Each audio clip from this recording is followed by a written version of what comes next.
Bonjour et bienvenue pour une nouvelle vidéo.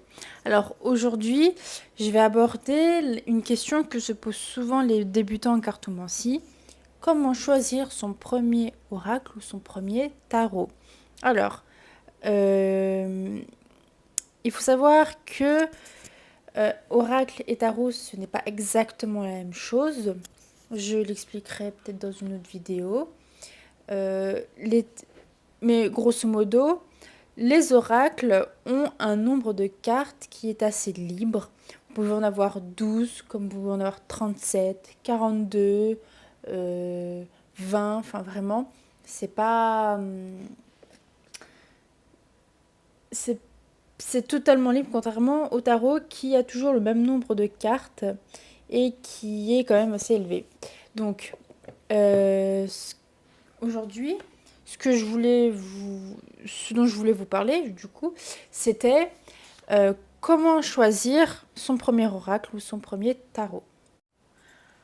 Alors, il n'y a pas de règles strictes, il n'y a pas de bonnes ou mauvaises choses à faire quand on débute en cartomancie. Ce que moi je vous conseille, c'est pour vos premières cartes, pardon, c'est de le choisir vous-même. Pourquoi? Parce que il faut que entre un oracle, un tarot et vous, il faut qu'il y ait du feeling, il faut qu'il y ait une certaine attraction entre vous et il faut aussi qu'il vous plaise parce que un oracle ou un tarot qui ne vous plaît pas, vous ne tirerez pas avec, il va rester au fond d'un placard, il ne bougera pas et c'est du gâchis. Donc voilà. Pareil, si on vous l'offre, c'est très gentil de la part de la personne, mais à part si c'est vous qui lui avez demandé de l'acheter, c'est assez risqué quand on vous l'offre parce qu'il se peut que l'oracle en question ne vous plaise pas et que du coup, bah, la personne vous l'a offert un peu pour rien. Donc voilà. Comment du coup le choisir soi-même, comment ressentir le feeling? Alors moi je vous conseille d'aller dans un magasin, dans une boutique ésotérique, même l'acheter auprès de la personne qui l'a créé, plutôt qu'en ligne. Pourquoi? Parce que en fait chez Tarot et les oracles, il y a différentes tailles déjà. On va parler ergonomie. Ils n'ont pas tous, les boîtes en tout cas aussi, ou même les cartes, n'ont pas tous les mêmes tailles, d'accord?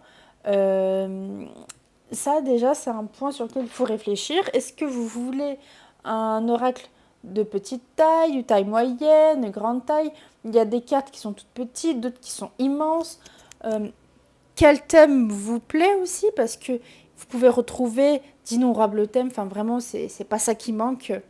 Il y a aussi les couleurs, les designs des cartes. Est-ce que les dessins vous plaisent? Est-ce que ça vous rebute pas un petit peu? Est-ce que le domaine est pas trop glauque? Il y a plein de choses à prendre en compte. Donc ici, nous avons différents types de cartes. Donc là, vous avez l'oracle des esprits, l'oracle réponse angélique, les rêves enchantés de Lenormand, l'oracle de Béline, là, le tarot de l'illumination. Alors, déjà, on peut voir qu'ils n'ont pas du tout tous le même style, les mêmes designs. Donc déjà, ça, c'est la première chose à voir.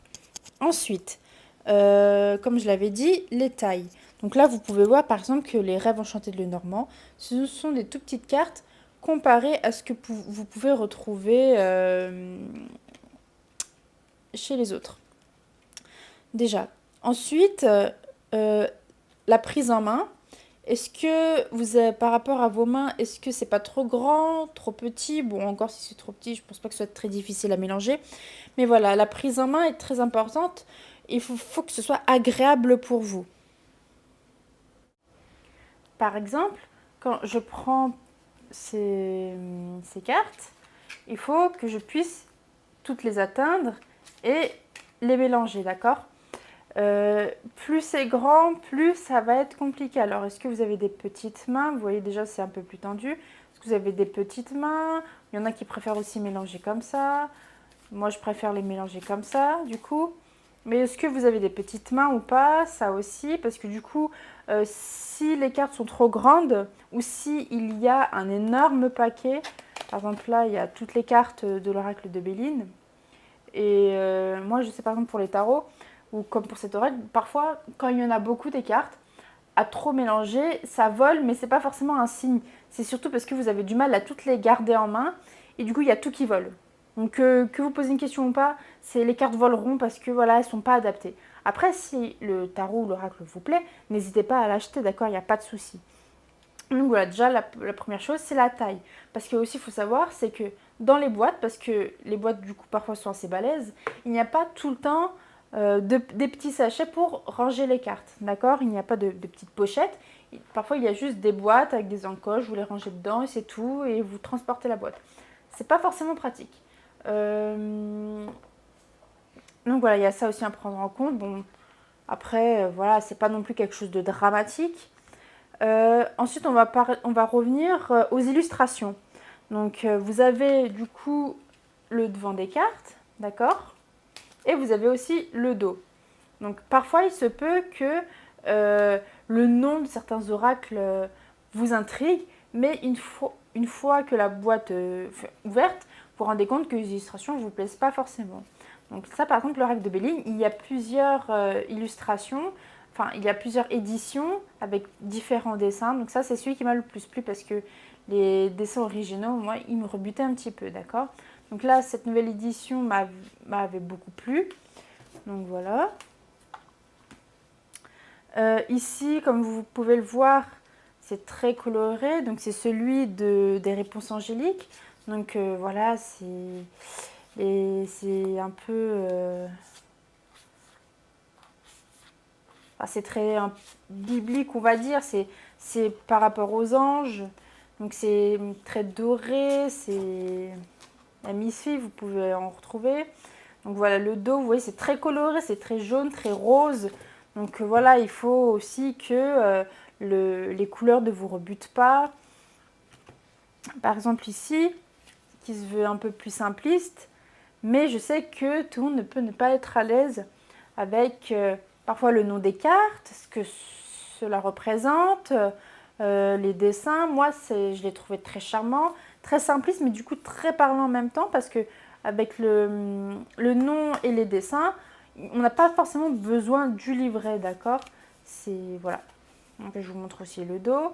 Là, pour l'oracle des esprits, donc celui-là, vous avez aussi des petites cartes de prédiction, je crois que c'est comme ça qu'elle s'appelle, où on peut répondre par oui ou non, d'accord. Donc le dos est pareil. Donc voilà, pour l'oracle de Béline, j'avais oublié, mais ça c'est le dos de l'oracle de Béline, d'accord.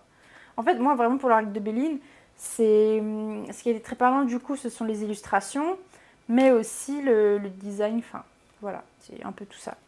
Pareil pour le tarot de l'illumination, donc j'ai quelques tarots, mais c'est vrai que celui-ci, il me parle énormément, et les dessins ont vraiment joué un grand rôle là-dedans. Parce qu'on se dit que ce qui compte au final, c'est le contenu, mais il ne faut pas oublier non plus que les dessins, les illustrations jouent énormément dans notre sélection. C'est parce que quelque chose qui nous effraie visuellement, on ne va pas forcément le choisir. Donc voilà, je trouve que pour ce tarot-là, les illustrations sont très douces, les dessins aussi, enfin les reflets dorés sont magnifiques. Enfin voilà, même le dos des cartes sont très belles. Donc voilà, j'ai d'autres tarots, d'autres oracles que je pourrais vous montrer dans d'autres vidéos. Mais voilà, pour un premier oracle tarot, ça ne se décide pas sur un coup de tête. Vous allez au magasin, vous en prenez un. Vous pouvez battre un peu les cartes dans votre main pour voir si la prise en main est assez facile. Si les illustrations vous plaisent. C'est au feeling. Il n'y a pas de vraies règles. Moi, cette vidéo, c'est juste pour vous conseiller comment en choisir un sans regretter après. Parce que moi, il y a beaucoup de... Enfin, beaucoup non. Il y a 2-3 oracles que j'avais beaucoup aimé aussi visuellement. Mais je n'avais pas regardé les cartes. J'avais juste regardé la boîte, le nom. Et je me suis dit, c'est nickel. Ça va me plaire. Et au final, en battant les cartes et en regardant un peu ce que je pouvais obtenir avec, ça m'a pas forcément plu. Et depuis, ça fait 3 ans que ça dort dans mon coffre avec tous mes autres oracles. Mais ceux que j'utilise pas, du coup, ils sont bien au fond, quoi. Et ce qui est pas mal aussi, ce que vous pouvez retrouver dans les oracles de tarot, ce sont les petits livrets. Donc certains sont, je trouve, mieux faits que d'autres. Par exemple, pour les petits rêves enchantés de Lenormand. Alors, vous avez une petite description. Enfin, en fait, il y a beaucoup de texte, alors qu'on pourrait le résumer en simples mots-clés, par exemple, pour celui-ci. Vous avez un peu de description, un peu de texte, mais vous avez aussi directement la signification. Quelque chose que fait aussi très bien l'oracle de Béline, et c'est celui avec lequel je fais des tirages aux gens, généralement. C'est ça, vous voyez, vous avez les mots-clés, le domaine sentimental, le domaine professionnel, spirituel. En fait, on va droit au but, si vous voulez. Moi, personnellement, je fais d'abord... d'abord, je tire et je fais par rapport à mon ressenti. Et ensuite, je prends le livret pour confirmer ou un peu compléter mon tirage. Mais c'est vrai que quand on se retrouve avec un livret et il y a une tonne de texte pour chaque carte, bon bah, on souffle et limite on le met de côté ou alors on refait notre tirage pour voir si c'est bien ce qu'on avait compris. Enfin voilà. La vidéo, je trouve qu'elle est assez longue pour ça parce qu'il n'y a pas vraiment de quoi blablater là-dessus. C'est juste faites-vous votre propre avis en fonction des oracles et des tarots. Ce n'est pas aussi parce qu'un tarot ou un oracle a eu énormément de succès sur les réseaux sociaux qu'il vous convient forcément, d'accord. Tout le monde réagit différemment face à un oracle ou un tarot. Tout le monde interprète différemment aussi. Donc voilà. Moi, je vous dis, essayez-le en magasin. S'il vous plaît, si vous avez un bon feeling et si vous voyez que vous pouvez en obtenir quelque chose, prenez-le, ne vous retenez pas. Si vous voyez que, imaginons les illustrations vous plaisent, mais qu'en tirant ça ne vous donne rien, mais que vous voulez juste le côté esthétique, réfléchissez-y à 2 fois. Si vraiment il ne vous plaît pas, bon bah là, ne le prenez pas, ne gaspillez pas votre argent, d'accord? Donc voilà. Ce qui pourrait être intéressant aussi, c'est de créer votre propre oracle et du coup obtenir quelque chose qui vous plaît. Voilà, c'est un projet qui peut se faire, que je trouve intéressant, d'ailleurs que je ferai peut-être, mais en tout cas, moi j'incite tout le monde, s'il le peut, à créer son propre oracle. C'est pas obligé de le faire commercialiser, d'accord? Vous pouvez dessiner, les imprimer et après tirer avec ou même le faire à la main. Il n'y a aucun souci, d'accord? Faites ce que vous voulez. Vous tirez avec les cartes que vous voulez. Ne vous empêchez pas de faire quelque chose parce que voilà, quelqu'un vous a dit non mais j'ai pas aimé tel oracle, j'ai pas pu ressortir quelque chose. Alors cette personne a certes été très réceptive avec ces oracles-là ou tarot, mais vous peut-être que vous le serez, d'accord? Ne vous fiez pas au ressenti des autres, ne vous fiez qu'à votre propre ressenti, d'accord? Le tirage, c'est personnel. Ce que les gens peuvent vous donner, c'est peut-être des conseils, mais on ne peut pas vous dire quoi faire, quoi ne pas faire. Moi, là, je vous donne des conseils, mais vous n'êtes pas obligé de m'écouter, d'accord? Là, je dis juste mon point de vue parce que j'ai sauté sur certains oracles parce que, voilà, j'ai trouvé la thématique très jolie, mais au final, quand j'ouvre la boîte, ça ne me plaît pas. Donc voilà. C'est tout ce que j'avais à dire. J'espère que ça vous aura plu. Et je vous dis à bientôt pour une prochaine vidéo.